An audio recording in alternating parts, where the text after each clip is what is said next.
Здравейте, искам да направя един клип специален за маточниците. Много хора си мислят, че малките маточници не са качествени и затова този маточник е стар, но умишлено ще го отворя.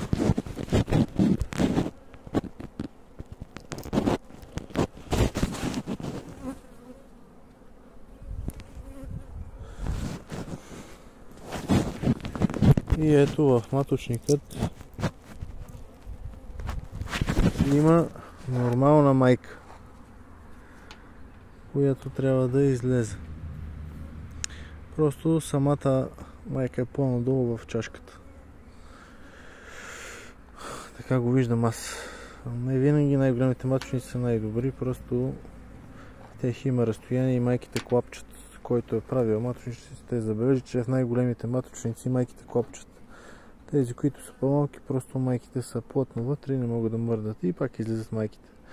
Въпросният маточник е една рамка от проядени маточници и този е просто останал. Защото отглеждам стартер и отгажаш на едно и кошер влиза в роево и просто не съм изчистил някой маточник от кошера и излезна. Майка ми прояде две рамки с пчели, с маточници.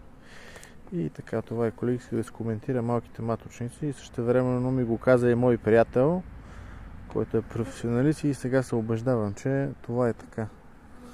Майката излиза малко по-голема от този размер и съответно след това си нараства.